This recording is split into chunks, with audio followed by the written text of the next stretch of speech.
عورتوں کا نام اللہ تبارک و تعالیٰ نہیں لیتا ہے۔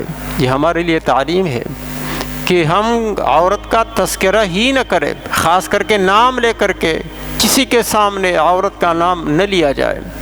پورے قرآن میں اول سے لے کر آخر تک آپ کو سوائے حضرت مریم علیہ السلام کے کسی بھی عورت کا نام ہی نہیں ملے گا۔ حضرت حوا سے لے کر قیامت تک کسی بھی عورت کا نام قرآن میں موجود نہیں ہے۔ اور حضرت مریم کا نام اسی لیے ذکر فرمایا کہ تاکہ لوگوں کو معلوم ہو جائے کہ عیسیٰ علیہ السلام بغیر باپ کے اللہ تبارک و تعالیٰ کی حکمت بالغہ کے مطابق کلمہ کن سے پیدا کیے گئے ہیں۔ باپ کے بغیر اللہ نے ان کو پیدا کیا ہے، اسی لیے چونکہ باپ نہیں ہے تو عیسیٰ ابن مریم کہتے ہیں۔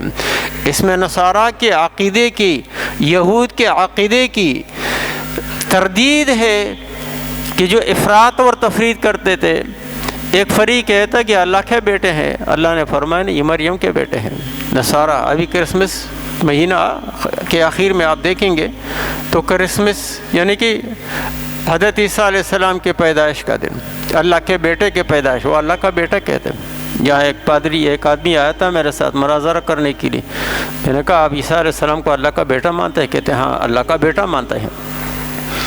تو یہ 25 دسمبر جو آپ لوگ منائیں گے نا، جو ہمارے وزیر اعظم صاحب نے کہا ہم جوش و خروش سے منائیں گے، اس کے پیچھے یہ عقیدہ تھا کہ وہ اللہ کے بیٹے ہیں۔ اللہ نے فرمایا نہیں، اللہ کے بیٹے نہیں ہے، یہ مریم کے بیٹے ہیں۔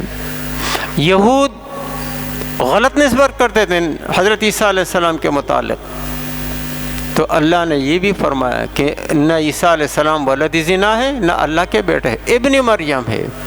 اور اللہ نے ایک کلمے کے ذریعے سے القاہ الی مریم، حضرت جبریل علیہ السلام کو بھیجا، گریبان میں پھونکا، اس سے اللہ نے ان کو پیدا کیا اپنے حکمت بالغہ قدرت کے مطابق۔